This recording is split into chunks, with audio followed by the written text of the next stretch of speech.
ఒరే శంకరం, ఇప్పటికే సబ్సిడీ బియ్యం మద్య నిషేధం టైపులో ఇద్దరు అమ్మాయిల పెళ్లిళ్ళు పెట్టుకున్నాం. మళ్ళీ ఇప్పుడు మూడో అమ్మాయి పెళ్లి అంటే తలకు మించిన భారం అవుతుందేమో ఆలోచించుకో. ఒరే, నా తల ఎంత బరువు మోయగలదో నాకు తెలుసు.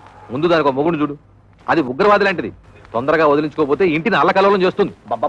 ఎంతసేపటికి నీ డైలాగు నీదే గానీ యువతల డైలాగ్ వినవు.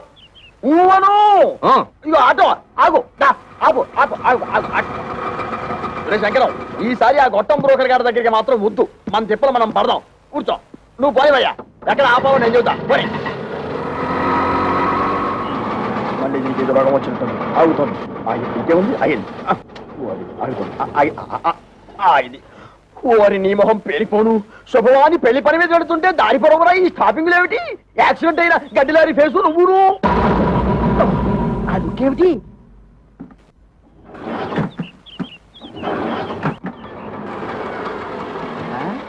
ఇదిగో వేరే ఆటో ఏదో వచ్చి ఆగింది. ఈ ఆటో బాగుపడదు అని చెబితే అది ఎక్కి వెళ్తాం. ఊను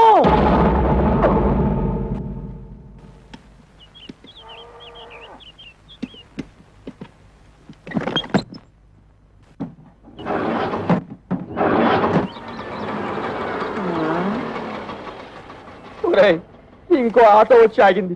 ప్రపంచంలో ఉన్న ఆటోలన్నీ స్టార్ట్ అయి వెళ్ళిపోతున్నాయి. మనకు తప్పితే ఇంతకీ మనది బాగుపడుతుందా బాగుపడదా చెప్పరా? అదేమంటే చూస్తాడు. వీడితో ఇదొక ప్రాబ్లం.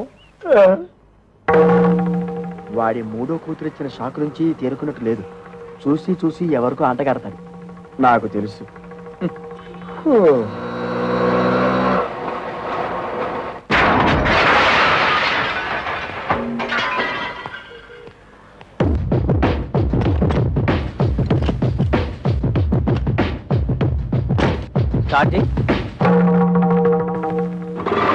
థ్యాంక్స్ అన్నా. ఇదిగో నువ్వెవరో అసాధ్యులా ఉన్నావయ్యా. ఇంతమంది వల్ల కాలేదు. నువ్వు వచ్చి ఆటోని ఆటోమేటిక్ గా బాగు చేశావు. ఇదేమిటి? ఆఫ్రికా టు అనకాపల్లె అంటే ఏమిటి? ఏ దేశాన్ని నుంచి ఏ ఊరికైనా సరే నా ఆటో కిరాయికి రెడీ. ఏ ఆటో రిపేర్ అయినా సరే నేను రెడీ. ఈ సౌండ్ ఏమిటి? చిరునవ్వు. ఐసి. ఒరే శంకరం, ఇతను ఎవరో సౌండ్ పాత్రలా ఉన్నారా?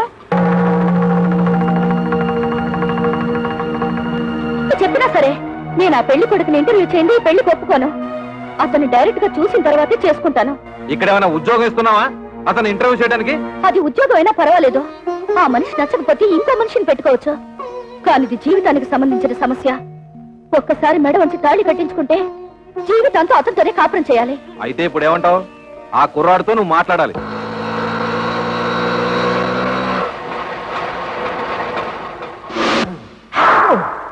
నమస్తే గురుగారు. ఏంటి? ఏమీ లేదు. నువ్వు ఇటే వస్తావని తెలిసి నీకోసం నిఘా వేశాం. ఎందుకు? ఇదిగో నీకు ఒక చిన్న టెన్షన్. ఆ అమ్మాయి నిన్ను ఇంటర్వ్యూ చేస్తుందట. ప్రశ్నల వర్షం కురిపిస్తుంది. అన్నిటికీ నువ్వు కరెక్ట్ గా సమాధానం చెప్పాలయ్యా. ఏమండి, సమాధానాలన్నీ కరెక్ట్ గా చెప్తే నాకు ఈ ఆటో తోలుకోవాల్సిన కర్మ ఏంటండి? ఎందుకయ్యా ఆటో అని అంత పెద్దగా అరుస్తావు? అబ్బా నువ్వు ఉండు వంకర శాస్త్రి. గురువు గారు మీరు కూడా వచ్చారా? సారీ మావయ్య గారు. నమస్తే. నమస్తే బాబు. మా అమ్మాయి నీ ఉద్యోగం ఏమిటి అని అడిగితే ఆటో డ్రైవర్ అని చెప్పకు. ఆటోమొబైల్ షాప్ పెట్టుకున్నా అని చెప్పు. మిగతా విషయాలు నేను చూసుకుంటా.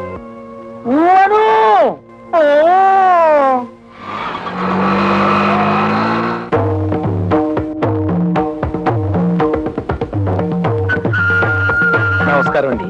నమస్కారం అండి.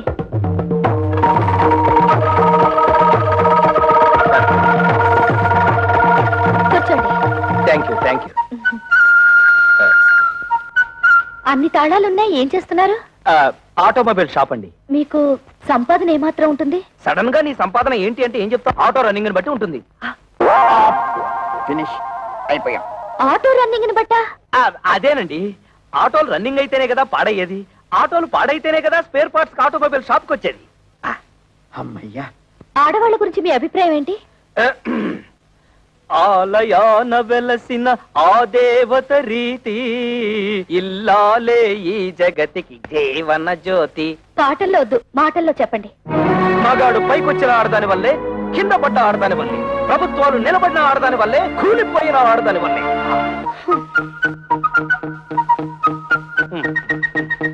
ఒక ఆడపిల్లని మగాడికిచ్చి ఎందుకు పెళ్లి చేస్తారు? ఎందుకంటే భర్త కోరికలు తీర్చడానికి, పిల్లల్ని కనడానికి, ఇంటిళ్ళ పాదికి కమ్మగా వండి పెట్టడానికి. దానికి మాత్రమేనా? భర్త ఆఫీస్కి వెళ్తుంటే టాటా చెప్పడానికి, ఇంట్లో అంట్లు తోమడానికి, బట్టలు ఉతకడానికి, మొగుడు ఆఫీస్ నుంచి రాగానే నడుము నొక్కడానికి, కాళ్ళు పిసకడానికి. Get up. ఎవరినండి? మిమ్మల్ని. Get up. ఆడదంటే పిల్లల కనే యంత్రం అని బానిసలా పనిచేసే మనిషనా మీ ఉద్దేశం? ఆడదంటే కప్పు కాఫీ కాదు, కాఫీ కప్పు కానే కాదు అని ఏనాడో ఆత్రేయ గారు చెప్పింది ఈనాడు మీకు చెప్పబోతే మీరు టీవీ ప్రోగ్రామ్ లో జెండు బాంబు అడ్వర్టైజ్మెంట్ లాగా లట్టుకు నడబడిపోతే గబుక్కు నేనేం చేయను? మీద పడి కరుస్తారా? I'm sorry. కూర్చోండి. Thank you. మీరు నాకు బాగా నచ్చారు. చాలా థ్యాంక్స్ అండి. ఒక్క నిమిషం. మీ గురించి నేను తెలుసుకున్నాను, నా గురించి మీరు తెలుసుకోరా? నేను చెప్పిన సమాధానాల ప్రకారం మీరు నన్ను లుసుకున్నారు, మీరు అడిగిన ప్రశ్నల ప్రకారం నేను మిమ్మల్ని లుసుకున్నాను. లుసుకున్నానా? అదేనండి, తెలుసుకున్నాను.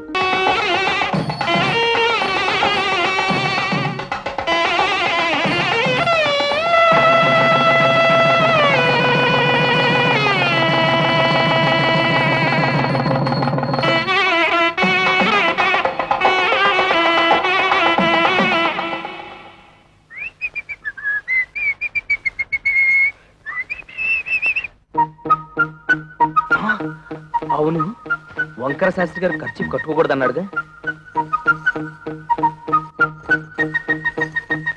ఈ గుత్తిలో ఎన్ని తాళాలున్నాయో అన్ని గదులున్న ఇంటికి అల్లుండయ్యానంటే అదృష్టం మనల్ని పొడుచుకొస్తుందన్నమాట.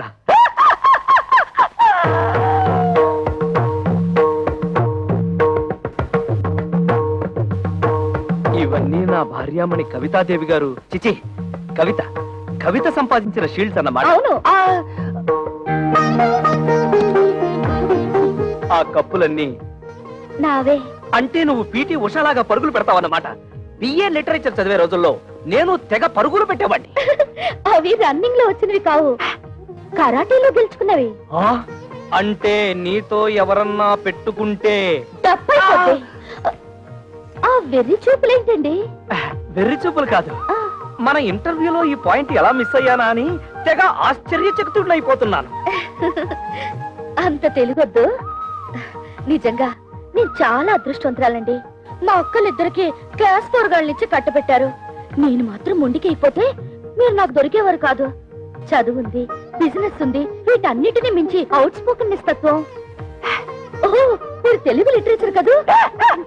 మనసులో ఏముందో అది బయటకు మాట్లాడేసే తత్వం నాకు బాగా నచ్చింది. మీరు కామెడీతో భలే ఆకట్టుకుంటారండి. కామెడీతో మీలా మాట్లాడే వాళ్ళని ఎంత ఇష్టపడతానో. అబద్ధం ఆడినా లేని గొప్పలకు పోయేవారన్నా నాకు అసహ్యం. ఏమైందండి? మారింది.